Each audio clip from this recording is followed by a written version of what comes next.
ಸರಿ, ನೀವು ಹೊರಗಡೆ ವೆಯ್ಟ್ ಮಾಡಿ. ಇಂಟರ್ವ್ಯೂಸ್ ಎಲ್ಲ ಮುಗಿದ್ಮೇಲೆ ನಾವು ಡಿಸಿಷನ್ ತಗೋತೀವಿ. Okay sir.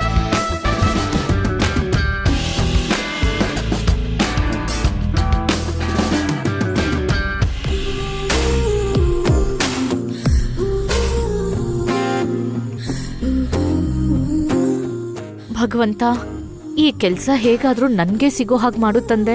ಈ ಕೆಲ್ಸ ಸಿಕ್ಬಿಟ್ರೆ ಅಲ್ಲಿ ಮನೇಲಿ ಇಲ್ಲಿ ಆಫೀಸಲ್ಲಿ ಮಿತ್ರ ಅವ್ರ ಜೊತೆ ಇರೋ ಅವಕಾಶ ಸಿಗುತ್ತೆ. ಅವ್ರಿಗೆ ಯಾವ ಆಪತ್ತು ಗಂಡಾಂತರ ಬರ್ತಿರೋ ಹಾಗೆ ಅವ್ರನ್ನ ಕಾಪಾಡ್ಕೊಳ್ಳೋ ಅವಕಾಶ ನಂಗೆ ಸಿಗುತ್ತೆ. ದಯವಿಟ್ಟು ಈ ಕೆಲ್ಸ ನನ್ಗೆ ಸಿಗೋ ಹಾಗೆ ಮಾಡು ದೇವ್ರೆ. ಭಾಗ್ಯಲಕ್ಷ್ಮಿ ಅವ್ರನ್ನ ಬಿಟ್ಟು ಉಳಿದವರೆಲ್ಲ ಹೊರಡ್ಬೋದು. ಭಾಗ್ಯಲಕ್ಷ್ಮಿ ಅವರೇ, ನೀವು ಸರ್ ಕ್ಯಾಬಿನ್ಗೆ ಹೋಗಿ.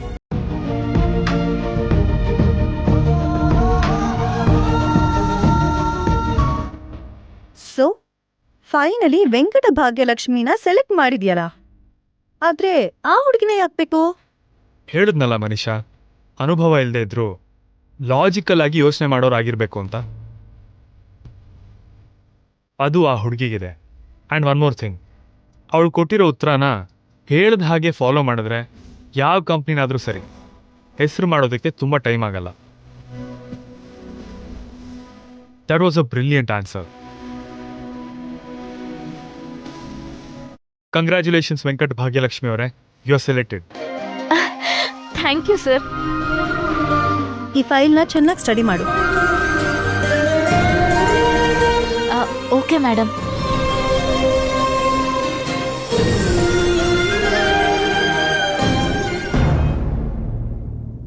ಹೇಳಿ ಮೇಡಮ್. ನನಗೆ ಈ ಕೀ ರೆಡಿ ಮಾಡ್ಕೊಡ್ಬೇಕು. ಮ್ಯಾಟ್ರು ತುಂಬಾ ದೊಡ್ಡದು ಅನ್ಸುತ್ತೆ ಮೇಡಮ್. ಖರ್ಚು ಕೂಡ ಸ್ವಲ್ಪ ಜಾಸ್ತಿನೇ ಆಗುತ್ತೆ. ಬೇಕಾದಷ್ಟು ತಗೋ, ನನಗೆ ಬೇಕಾಗಿರೋ ಕೀ ಮಾಡ್ಕೊಡು. ಸರಿ ಮೇಡಮ್. ಇದು ಅಡ್ವಾನ್ಸ್ ಮಾತ್ರ. ಕೆಲಸ ಪೂರ್ತಿ ಆದ್ಮೇಲೆ ಉಳ್ದಿದ್ ಕೊಡ್ತೀನಿ. Okay madam.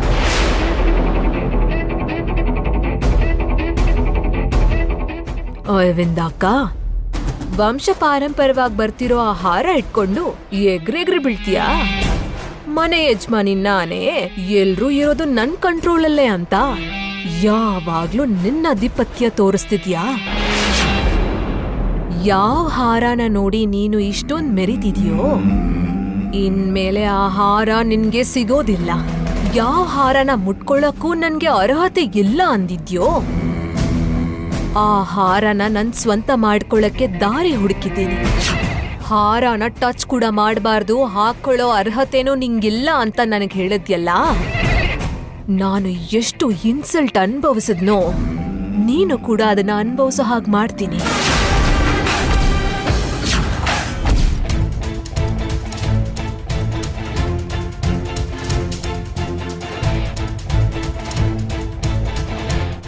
ಹಾಗೆ ಒಂದು ಫೋನ್ ಕೂಡ ಮಾಡಲಿಲ್ಲ.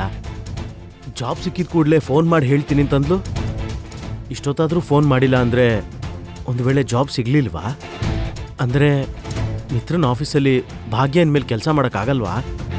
ಅಟ್ಲೀಸ್ಟ್ ನಾನು ಫೋನ್ ಮಾಡಿದ್ರೂ ಕೂಡ ಭಾಗ್ಯ ಫೋನ್ ತೆಗಿತಿಲ್ಲ ಅಲ್ಲ, ಏನಾಗಿರ್ಬೋದು?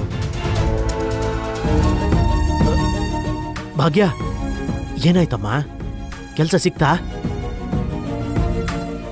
ಹೇಳಮ್ಮ, ಏನಾಯ್ತು?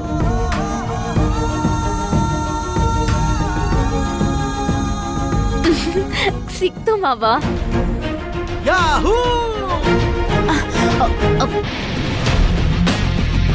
ತ್ರಿವಿಕ್ರಮ, ಏನಾಯ್ತು? ಯಾಕ ಕೂಗ್ದೆ? ದೊಡ್ಡಪ್ಪ, ಆರ್ ಯು ಓಕೆ? ನಿಮ್ಗೇನಾಗಿಲ್ಲ ತಾನೆ? ನನಗೇನಾಗಿದ್ಯೋ? ಗುಂಡ್ಕಲ್ ಥರ ಇದ್ದೀನಿ. ಮತ್ತ್ಯಾಕೆ ಹಂಗಿರ್ಚ್ಕೊಂಡ್ರಿ ದೊಡ್ಡಪ್ಪ? ಭಾಗ್ಯಂಗೆ ಕೆಲಸ ಸಿಕ್ಕಿದೆ ಸಂಜನಾ, ಅದಕ್ಕೆ ಎಕ್ಸೈಟ್ಮೆಂಟ್ ತಡ್ಕೊಳಕ್ಕಾಗ್ದೆ ಸ್ವಲ್ಪ ಎನರ್ಜಿ ಜಾಸ್ತಿ ಆಯ್ತು ಅಷ್ಟೇ.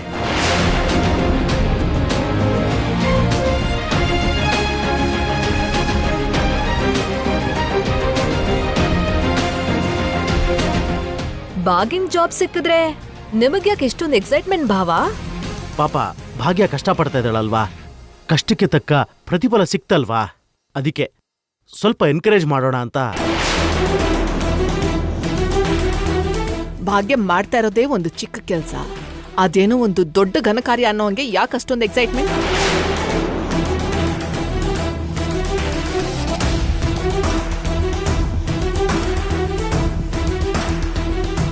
ನನಗ್ ಕೆಲ್ಸ ಸಿಕ್ಕಿದ್ದು ಗ್ರೇಟ್ ಕೆಲ್ಸ ಅಲ್ದೇ ಇರ್ಬೋದು ಅತ್ತೆ, ಆದ್ರೆ ನೀಚವಾದ ಕೆಲ್ಸ ಅಂತೂ ಅಲ್ಲ. ಏನು ನೀಚವಾಗಿರೋ ಕೆಲ್ಸ ಅಲ್ವಾ?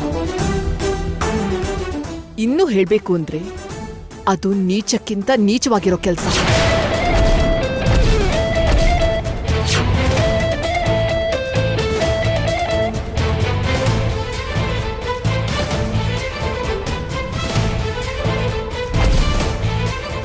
ಏನ್ ಅರವಿಂದ? ನೀವ್ ಸುಮ್ನೆ ಇರಿ.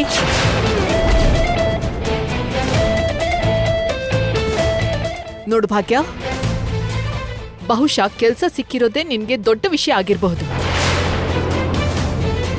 ಆದ್ರೆ ನಮ್ಮೆಲ್ಲರಿಗೂ ಅವಮಾನ ಆಗುವಂಥ ವಿಷಯ, ನಾವೆಲ್ಲರೂ ತಲೆ ತಗ್ಸುವಂಥ ವಿಷಯ. ನನಗ್ ಕೆಲ್ಸ ಸಿಕ್ಕಿದ್ರೆ ನಿಮ್ಗ್ಯಾಕ ತಲೆ ತಗ್ಸೋ ವಿಷಯ? ನಿಮ್ಗ್ಯಾಕ ಅವಮಾನ ಆಗತ್ತೆ? 6 ತಿಂಗಳ ಕಾಲ ನಿನ್ನ ನೋಡ್ಕೋಬೇಕು ಅನ್ನೋದು ಕೋರ್ಟ್ ಆದೇಶ. ಆದ್ರೆ ನೀನು ಅವ್ರ ಹತ್ರ ಇವ್ರ ಹತ್ರ ಕೆಲ್ಸ ಮಾಡ್ತೀನಿ, ಚಿಲ್ರೆ ಹಣಕ್ಕೋಸ್ಕರ ಬೇರೆಯವ್ರ ಹತ್ರ ಕೈ ಚಾಚೋದಕ್ಕೋಸ್ಕರ ಹೊರಟಿದ್ಯಾ ಇವಾಗ.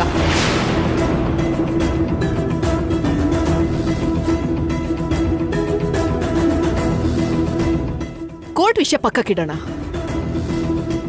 ಸೊಸೈಟಿನಲ್ಲಿ ಈ ವಿಷಯ ಗೊತ್ತಾಯ್ತು ಅಂದ್ರೆ ಎಷ್ಟು ಅವಮಾನ ಆಗತ್ತೆ ಅಂತ ನಿನಗೆ ಗೊತ್ತಾ?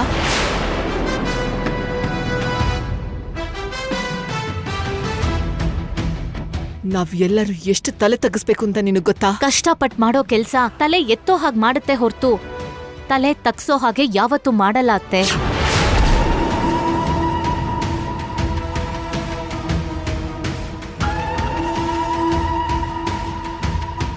ಅಮ್ಮ ಭಾಗ್ಯ, ನೀನ್ ಅನ್ಕೊಂಡಿದ್ದೇ ಸಾಧಿಸ್ತೀಯ. ನೀನ್ ಅತ್ತೆ ಯಾಕೆ ಹೇಳ್ತಿದ್ದಾಳೆ ಅಂತ ಯಾಕೆ ಯೋಚನೆ ಮಾಡಲ್ಲ?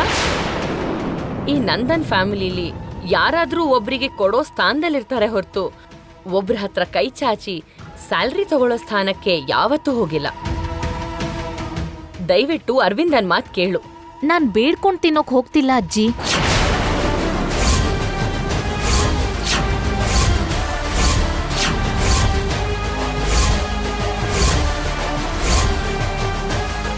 ಆತ್ಮಾಭಿಮಾನದಿಂದ ಕೆಲ್ಸ ಮಾಡೋಕ್ ಹೋಗ್ತಿದ್ದೀನಿ.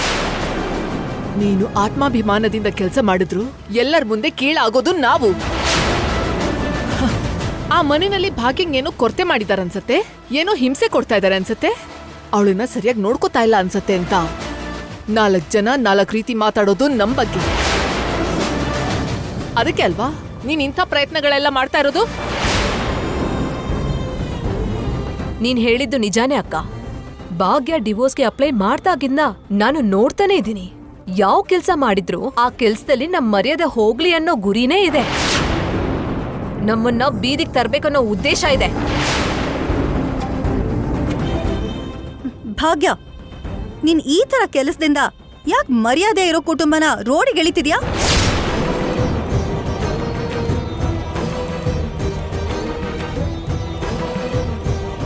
ಆರು ತಿಂಗಳು ಇರ್ತೀನಿ ಅಂದೆ. ಇರೋ ಅಷ್ಟು ದಿನ ಒಂದ್ ಮೂಲೆಯಲ್ಲಿ ಕುತ್ಕೊಂಡು 6 ತಿಂಗಳು ಮುಗಿದ ತಕ್ಷಣ ನಿನ್ ದಾರಿ ನೀನ್ ನೋಡ್ಕೋಬೋದಲ್ಲ? ಇಷ್ಟ್ರಲ್ಲೇ ಯಾಕೆ ಎಲ್ರಿಗೂ ಈ ತರ ತೊಂದರೆ ಕೊಡ್ತಿದ್ಯಾ? ಮಿತ್ರ ಅವ್ರೆ, ಎಲ್ರೂ ಬೇಕಾದ್ದೆಲ್ಲ ಹೇಳಾಯ್ತು. ಏನಾದ್ರೂ ಹೇಳೋಕೆ ನಿಮ್ ಹತ್ರ ಮಾತಿಲ್ವಾ? ಇಷ್ಟು ಸೈಲೆಂಟ್ ಆಗಿ ನಿಂತಿದ್ದೀರಾ? ನೋಡು ಭಾಗ್ಯ, ನೀನು ಚೆನ್ನಾಗಿರ್ಲಿ ಅಂತಾನೆ ಎಲ್ಲರೂ ಹೇಳ್ತಿರೋದು.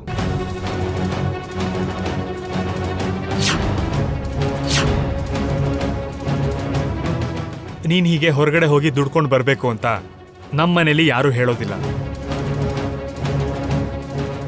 ನೀನು ಈ ಮನೆಯಲ್ಲಿ ಆರಾಮಾಗಿ ಇದ್ಕೊಂಡು ಬದುಕಬಹುದು.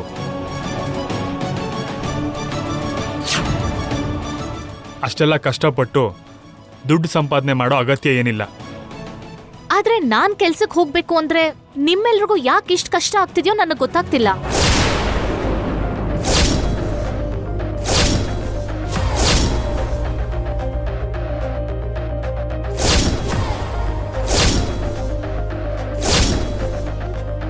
ನನ್ ಕೆಲ್ಸ ನಾನ್ ಮಾಡ್ಕೋತೀನಿ, ನನ್ ಸಂಬಳ ನಾನ್ ತಗೋತೀನಿ,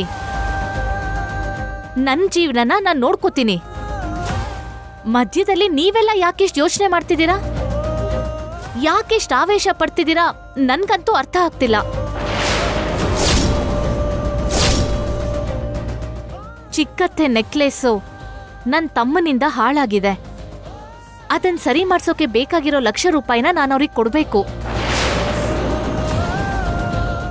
ಅದಕ್ಕೋಸ್ಕರ ನಾನು ದುಡಿಲೇಬೇಕು. ಪ್ರಾಮಾಣಿಕವಾಗಿ ದುಡ್ದು ಚಿಕ್ಕತ್ತೆ ಸಾಲನ ತೀರ್ಸೋಣ ಅಂದ್ಕೊಂಡಿದ್ದೀನಿ. ಅದಕ್ಕೋಸ್ಕರನೇ ಕೆಲಸ ಮಾಡಬೇಕು ಅಂತಿರೋದು. ನಾನೇನೇ ಮಾಡಿದ್ರು ಪ್ರಾಮಾಣಿಕವಾಗಿ ಮಾಡ್ತೀನಿ. ಸತ್ಯನ ಹೇಳೇ ಮಾಡ್ತೀನಿ. ದಯವಿಟ್ಟು ನನ್ನ ತಡೆಯೋಕ್ ಪ್ರಯತ್ನ ಮಾಡಬೇಡಿ. ಅಂದ್ರೆ ನಿನ್ನ ಉದ್ದೇಶ ಏನು ಭಾಗ್ಯ? ನೀನ್ ಮಾತ್ರ ಎಲ್ಲ ನಿಜ ಹೇಳಿ ಮಾಡ್ತೀಯಾ, ನಾವ್ ಮಾತ್ರ ಎಲ್ಲ ನಿಜ ಮುಚ್ಚಿಡ್ತಿದೀವಾ?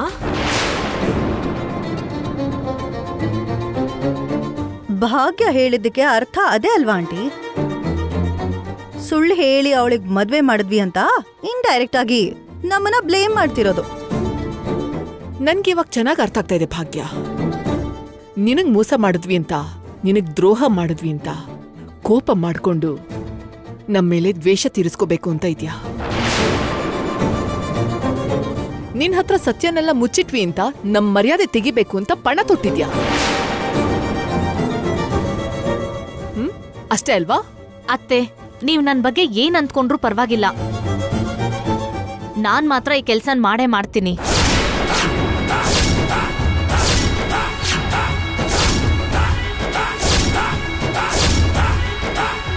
ನಾನ್ ಅಂದ್ಕೊಂಡಿರೋ ದಾರಿಲೇ ಹೋಗ್ತೀನಿ.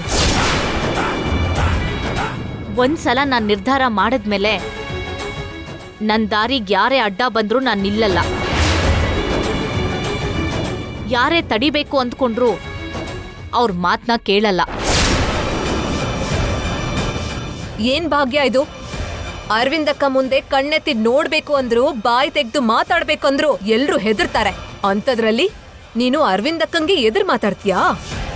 ನಾನ್ ತಪ್ಪು ಮಾಡದೇ ಇದ್ದಾಗ ಯಾರಿಗೂ ಹೆದರ್ಬೇಕಾದ ಅಗತ್ಯ ಇಲ್ಲ.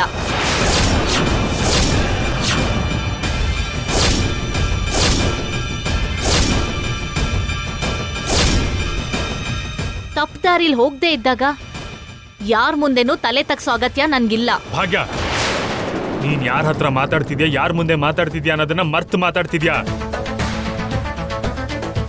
ಸ್ವಲ್ಪ ನಿನ್ ಮಾತಿನ ಧಾಟಿ ಬದಲಾದ್ರೆ ಚೆನ್ನಾಗಿರುತ್ತೆ.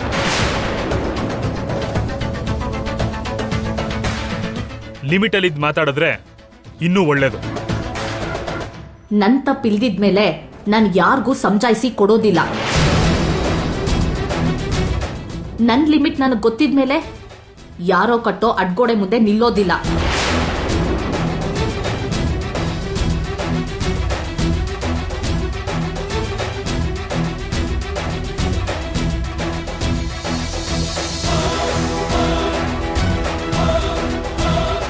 ನೋಡಿದ್ಯಾಕ ಎಷ್ಟು ಪೊಗ್ರಿಂದ ಮಾತಾಡ್ತಾಳೆ?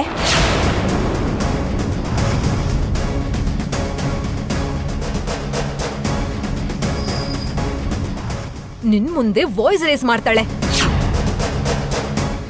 ನಿನ್ ಮುಂದೆ ತನಗಿಷ್ಟ ಬಂದಿದ್ದೆಲ್ಲ ಮಾತಾಡ್ ಹೋದ್ದು. ಮನೆಗ್ ದೊಡ್ಡೋಳು ಅನ್ನೋ ಗೌರವ ಕೂಡ ಇಲ್ದೆ, ದೊಡ್ಡೋರು ಯಾಕೆ ಹೇಳ್ತಾರೆ ಅಂತ ಯೋಚನೆ ಕೂಡ ಮಾಡ್ದೆ. ಉತ್ತರನೂ ಕೊಡಲ್ಲ, ನನ್ನ ಎಕ್ಸ್ಪ್ಲನೇಷನ್ ಕೂಡ ಕೊಡಲ್ಲ ಅಂತ ಎಷ್ಟು ಹೆಡ್ ವೈಟ್ ಇಂದ ಮಾತಾಡದ್ಲು ನೋಡಿದ್ಯಾ? ಹೌದಾ ಆಂಟಿ? ನಮ್ಗೆಲ್ಲ ಏನಂದ್ರೂ ಪರವಾಗಿಲ್ಲ. ಆದ್ರೆ ನಿಮ್ಮನ್ನ ಎದುರಿಸಿ ಮಾತಾಡೋದೆ ನಂಗೆ ಸ್ವಲ್ಪನೂ ಇಷ್ಟ ಆಗ್ಲಿಲ್ಲ. ನಿಮ್ಮ ಮಾತು ಕೂಡ ಲೆಕ್ಕಕ್ಕೆ ತಗೊಳ್ದೆ ಭಾಗ್ಯ ಎಷ್ಟು ಕೊಬ್ಬಿಂದ ಮಾತಾಡ್ತಾಳೆ ಅಂತ ನಾನು ಅನ್ಕೊಂಡೇ ಇರ್ಲಿಲ್ಲ ಆಂಟಿ.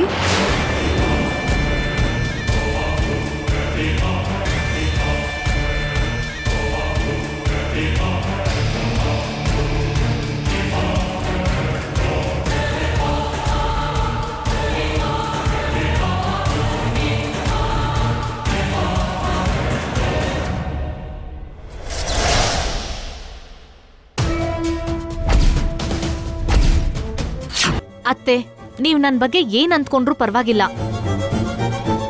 ನಾನ್ ಮಾತ್ರ ಈ ಕೆಲ್ಸನ್ ಮಾಡೇ ಮಾಡ್ತೀನಿ. ನಾನ್ ಅಂದ್ಕೊಂಡಿರೋ ದಾರಿಲೇ ಹೋಗ್ತೀನಿ. ಯಾರೇ ತಡಿಬೇಕು ಅಂದ್ಕೊಂಡ್ರು ಅವ್ರ ಮಾತನ್ನ ಕೇಳಲ್ಲ.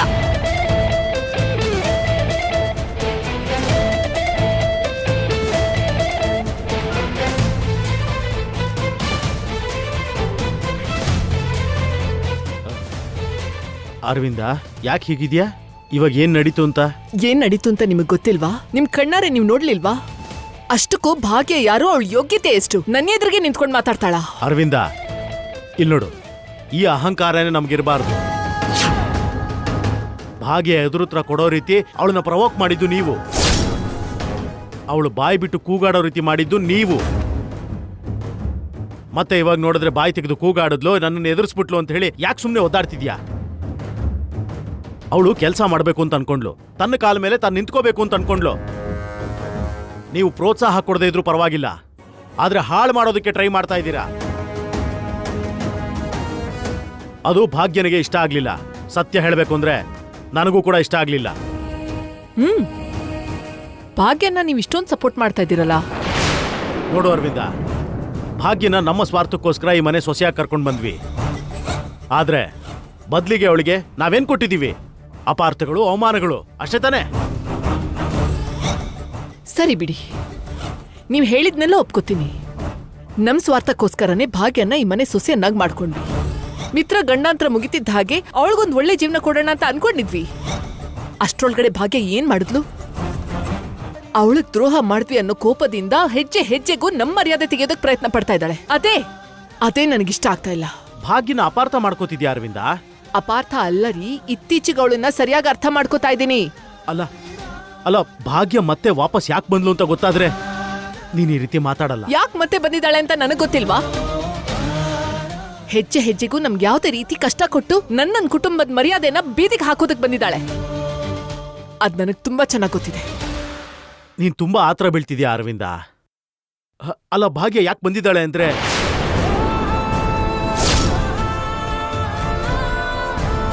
ಮಿತ್ರ ಅವ್ರಿಗೆ ನನ್ ಮೇಲೆ ಪ್ರೀತಿ ಇಲ್ದೇ ಇರ್ಬೋದು. ನನ್ ಜಾತಕದಿಂದನೇ ಅವ್ರಿಗೆ ರಕ್ಷಣೆ ಅನ್ನೋ ವಿಷಯನ ಈಗ ನೀವು ನಮ್ದೇ ಇರ್ಬೋದು. ಅವ್ರು ನನ್ ಕುತ್ತಿಗೆ ಕಟ್ಟಿರೋ ಈ ಅರ್ಶಿನದ ದಾರದ ಮೇಲೆ ನನಗ್ ಗೌರವ ಇದೆ. ಅದಕ್ಕೆ ಅವ್ರ ಪ್ರಾಣ ಕಾಪಾಡ್ಕೊಳಕ್ಕೋಸ್ಕರ ನಾನು ವಾಪಸ್ ಬಂದಿದ್ದು.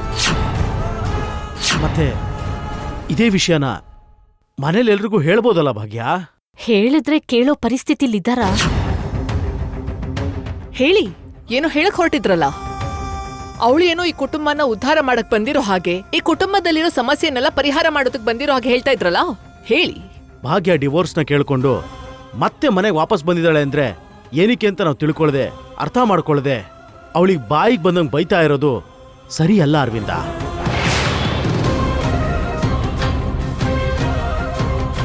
ಅರ್ಥ ಮಾಡ್ಕೊಳ್ಳೋದಕ್ಕೆ ಪ್ರಯತ್ನ ಪಟ್ರೆ ಎಲ್ಲವೂ ಸಮಾಧಾನವಾಗೇ ಇರುತ್ತೆ.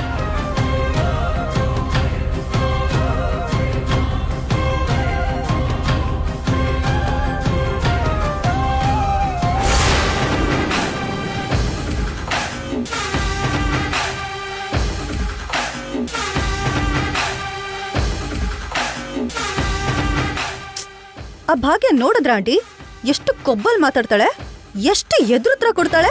ಮೊದ್ಲೆಲ್ಲ ಭಾಗ್ಯ ಬಾಲ ಮುದುರ್ಕೊಂಡು ಒಂದು ಮೂಲೆಯಲ್ಲಿ ಕೂತಿರ್ತಿದ್ಲು. ಈಗ ಬಾಯ್ಗ್ ಬಂದ ಹಾಗೆ ಕೂಗಾಡ್ತಿದ್ದಾಳೆ.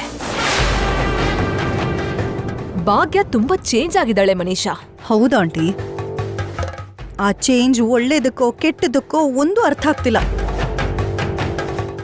ಆ ಚೇಂಜ್ ಮನೇಲಿರೋರ್ ಮೇಲೆ ಯಾವ ಥರ ಇನ್ಫ್ಲುಯೆನ್ಸ್ ಮಾಡತ್ತೆ ಅಂತಾನೆ ಅರ್ಥ ಆಗ್ತಿಲ್ಲ.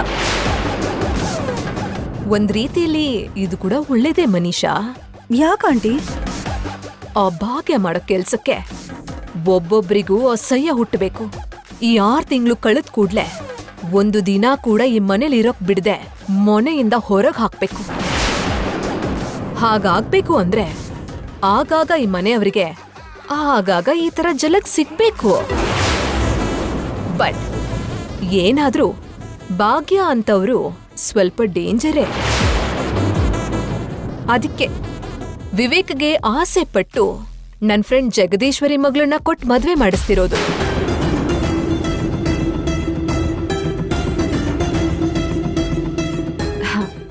ಜಗದೀಶ್ವರಿ ಮಗಳು ತುಂಬಾ ಒಳ್ಳೆಯವಳು. ಹೀಗೆ ಭಾಗ್ಯನ್ ತರ ಬಾಯಿ ಜೋರಿಲ್ಲ. ಬಾಯಿಗೇನ್ ಬರುತ್ತೋ ಅದನ್ನ ಮಾತಾಡಲ್ಲ. ಸ್ವಲ್ಪ ಸಂಸ್ಕಾರ ಪದ್ಧತಿ ಇರೋಳು. ನಮ್ ವಿವೇಕ್ಗೆ ಈಡು ಚೋಡು ಎಲ್ಲ ಕೂಡ್ ಬರುತ್ತೆ. ಹೋಗ್ಲಿ ಬಿಡಿ ಆಂಟಿ, ನನ್ನ ಹಾಗೆ ಒಳ್ಳೆ ಹುಡುಗಿ ನಿಮಗ್ ಕೂಡ ಸೊಸೆಯಾಗಿ ಸಿಗ್ತಿದ್ದಾಳೆ ಅಂತಾಯ್ತು. All the best. Thank you Manisha. ಸರಿ ಆಂಟಿ, ನಾನು ಹೊರಗಡೆ ಹೋಗಿ ಸ್ವಲ್ಪ ಲೇಟಾಗಿ ಬರ್ತೀನಿ.